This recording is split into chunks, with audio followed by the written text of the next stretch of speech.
मैं क्या सोच रही हूँ अलमीर कि हम लोग ना डैड के घर चलते हैं। मैं अभी इस बारे में कोई बात नहीं करना चाहता। तो इस बारे में बात कब होगी? हाँ, कब तक हम इस घर में घुट घुट के जीते रहेंगे? और तुम तो जैसे खामोशी हो गए। खामोशी का मतलब कमजोरी नहीं होता फबीहा। तो क्या मतलब होता है? हाँ, चुपचाप सब कुछ सहते रहना, बर्दाश्त करना और अंदर ही अंदर मरते रहना। बताओ मुझे। तुम ही हो जो महक भाभी के बच्चे की मौत की जिम्मेदार है फबीहा। तुम्हारी ये जिद, ये रवैया, इसी की वजह से आज वो बच्चा इस दुनिया में नहीं रहा। इस घर में जितना फसाद, जो तोड़ फोड़, मेरे बाप की जो हालत है, वो सब सिर्फ तुम्हारी वजह से हो रही है। मैं सब जान चुका। मासी ने मुझे सब बता दिया, लेकिन मैं इसलिए खामोश रहा क्योंकि मैं हमारे रिश्ते को बचाना चाहता था, इस बच्चे के लिए, तुम्हारे लिए। बस फबीहा, प्लीज खामोश रहो, प्लीज। मेरे जज्बात के साथ और मत खेल। घर का बंटवारा होना होगा तो हो जाएगा, लेकिन मुझ में और सुनने की हिम्मत नहीं।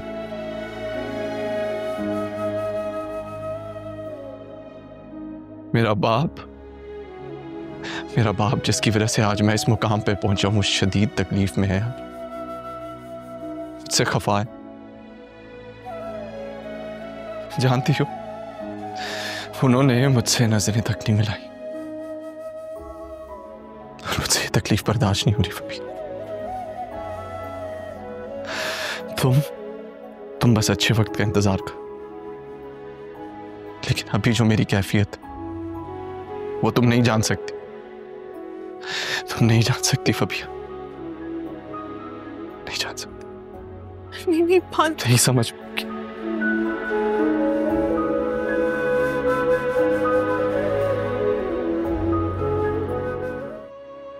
आसिफ भाई, आपकी तबीयत का सुना था, बस दिल नहीं माना, कदम खुद ब खुद आपके दरवाजे तक आ गए। ये आपकी जरा नवाजी है भाई, वरना सोहेल भाई आज के दौर में कौन किसकी खबर लेता है। लेकिन आप उन लोगों में से शुमार हैं मेरी लिस्ट में जिनका मैं बहुत दिल से एहतराम करता हूँ। आप मेरे भाइयों की तरह हैं। दिल से दुआ है कि आप जल्द से जल्द सेहतियाब हो जाएं। आपका वजूद मेरे लिए किसी नेमत से कम नहीं। अस्सलाम वालेकुम। वालेकुम अस्सलाम। सोहेल भाई, कहने को तो ये मेरी बहू है, लेकिन ये बेटियों से बढ़कर है, और मुझे भी ये अपने बाप से बढ़कर इज्जत और प्यार करती है। मेरे लिए बहुत बड़ी नेमत है ये बच्ची। जीती रहो बेटा, इसी तरह खिदमत करती रहो। आसिफ भाई, अल्लाह ताला ऐसी बहू हर एक को दे जिस तरह ये बेटी बनकर आपकी खिदमत कर रही है। खिदमत अगर दिल से की जाए तो वो दुआ बन जाती है। आसिफ भाई, मैं एक और काम से भी आया था आपके पास। वो जो दुकान मैंने आपसे ली थी ना, वो मैं बेच रहा हूँ। मुझे बड़ी खुशी होगी अगर आप वो दुकान वापस ले लें। अपने शान से, अपने अंदाज से एक बार फिर उस जगह को जिंदा करें। सब लोग कहेंगे कि आसिफ भाई वापस आ गए। यकीन करें, मुझे बेइंतहा खुशी होगी। आप यकीनन सही कह रहे हैं सोहेल भाई। मैं बड़ा मशकूर हूं कि आपने मेरे बारे में इतना अच्छा सोचा, लेकिन सच ये है कि मेरी जेब और हैसियत इस चीज की इजाजत नहीं देती। कोई बात नहीं, वक्त और हालात हमेशा एक जैसे नहीं रहता। इंशाल्लाह आपके हालात भी बदलेंगे।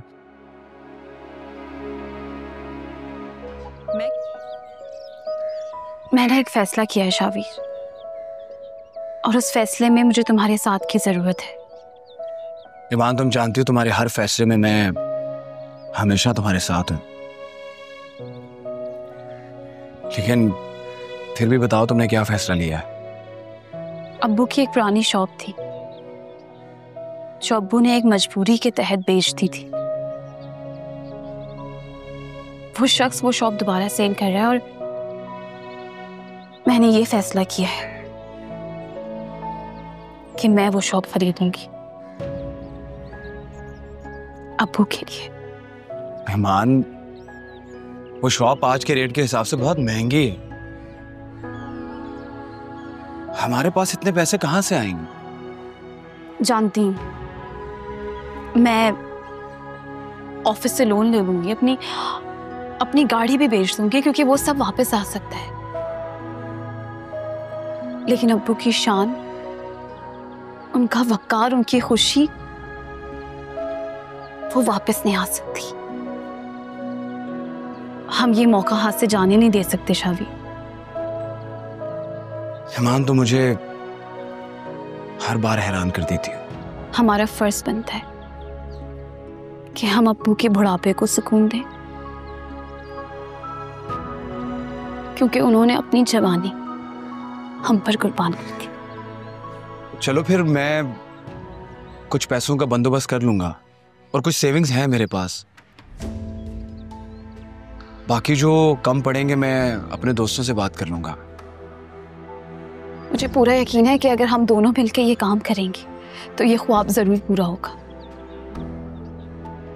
वैसे अगर वो शॉप वापस आ गई तो शायद अब्बू का दिल भी नरम पड़ जाए अलमीर और आर्यान भाई के लिए, और फिर सब कुछ ठीक हो जाएगा पहले जैसा। दुआ तो यही है कि ये कदम सिर्फ शॉप की वापसी ना, बल्कि टूटे हुए रिश्तों को जोड़ने के लिए पहली सीढ़ी भी हो।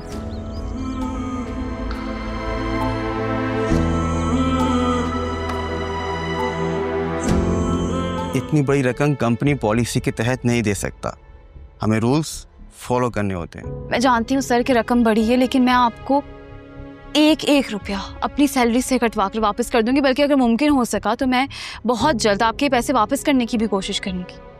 आप जानते हैं मेरे वर्क एथिक्स को। देखें ईमान, आपकी मेहनत और वफादारी की मैं कदर करता हूँ, इसलिए मुकम्मल इनकार नहीं कर रहा।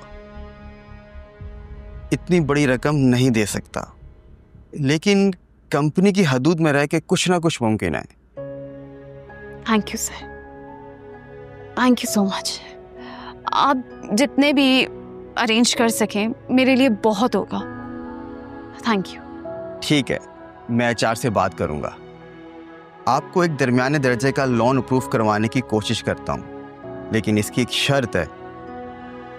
जी सर, जो आप कहें। आपको प्रोजेक्ट वक्त पे मुकम्मल करना होगा। आपकी टीम आप पे इन्हिसार कर रही है और यहाँ हम एक टीम की तरह काम करते हैं। मैं पूरी जिम्मेदारी लेती हूँ सर। ये प्रोजेक्ट मेरे लिए उतना ही अहम है जितना आपके लिए। Thank you once again. Welcome, you welcome. आप कैसे हैं भाई साहब? अल्लाह का शुक्र है, अब तो बहुत बेहतर हूँ, और बेहतरी की वजह तुम्हारी बेटी है। सच बताऊं तो उसने मेरी बहुत ज़्यादा खिदमत की है। मुझे तो वो मेरी बहू नहीं, अपनी बेटी लगती है। वाकई मेरी ईमान बहुत नेक है, और फिर मेरी परवरिश भी रंग ला रही है। इसमें कोई शक नहीं। रफीक, मैंने तुम लोगों से एक ज़रूरी बात करनी है। जी जी भाईजान, बोलिए।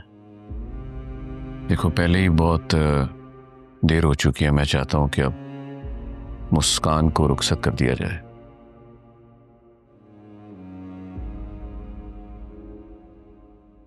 आसिफ भाई, हालात ही कुछ ऐसे हो गए, आप देख तो रहे हैं, कैसे करें उसकी रुखसती? हालात तो हमेशा ऐसे रहे हैं, कभी अच्छे कभी बुरे, लेकिन जिंदगी को हालात के रहमो करम पर नहीं छोड़ देना चाहिए। इस तरह तो खुशियां रूठ जाती हैं। ये घर कितना अच्छा है ना, और हमारी रेंज में भी आ रहा है। मैं क्या सोच रही थी, अगर हम ये वाला घर बेच दें तो हमारे पास 60 लाख रुपए आ जाएंगे, और बाकी के पैसे मैं अपने डैड से ले लूंगी। तुम फिर से ये सब देख रही हो? मैंने तुम्हें भी बताया था ये वक्त इन बातों का नहीं है। मैं बस हिसाब लगा रही थी अनमीर, और हमें अपने फ्यूचर के बारे में सोचना चाहिए। मेरा हाल बर्बाद हो गया है फबीहा। मेरा बाप मुझसे बात नहीं कर रहा, वो भी सिर्फ इसलिए क्योंकि तुम ये बंटवारे की बातें करती हो बार बार। तो और क्या बात करूं? क्या मैं अपने घर के बारे में ना सोचूं? ना खुद का घर, ना घर में सुकून। क्या मतलब है मैं अपने बच्चों का मुस्तकबिल इसी घर में गुजार दूंगी? फबीहा, घर सिर्फ ईंटों और दीवारों का नाम नहीं होता। मेरे बाप की मोहब्बत है यहाँ। मैं बस इतना चाहता हूं कि वो मुझे वापस अपना ले, मुझे माफ कर दे। लेकिन प्लीज इस बात को समझो फबीहा, बार बार तुम बंटवारे की बात मत किया करो। रिश्ते अहम होते हैं। कभी मेरा दुख नहीं समझती। लेकिन मैं तो ये सोच रही थी। सोचने के लिए भी वक्त का इंतखाब करना जरूरी होता है फबीहा। ऐसा ना हो कि सब नाराज हो जाए। हाँ, तो जो शॉप हम खरीदना चाहते हैं उसमें भी सबका हिस्सा है। कभी सब मिलकर वहां पे बिजनेस किया करते थे। मुझे नहीं लगता कि किसी को कोई एतराज होगा। पता नहीं, अजीब डर सा लग रहा है। सब कुछ करने के बाद भी अगर हमें कामयाबी ना मिली तो? ईमान कामयाबी की जमानत तो नहीं है, लेकिन नीयत, हौसला, खुलूस, इन सब चीजों की ताकत सब कुछ बदल देती है। और हम सुहेल साहब के हाथ में कुछ पैसे रख देंगे और थोड़ा बहुत वक्त मांग लेंगे उनसे, और मुझे लगता है ईमान कुछ ना कुछ हो जाएगा। क्योंकि ये सिर्फ दुकान की खरीदो फरोख्त नहीं है, मोहब्बत की वापसी है। तो ठीक है, हम कुछ पैसे जाके सुहेल साहब के हाथ में रख देते ताकि वो दुकान किसी और को ना बेच देना।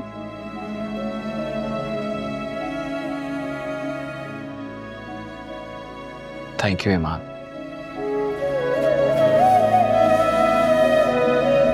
आसिफ भाई की खातिर मैं ये कर लूँगा, लेकिन बेटा मैं मजबूरी में ये दुकान बेच रहा था। कोशिश करना कि जल्द से जल्द बकिया रकम भी अदा कर दो।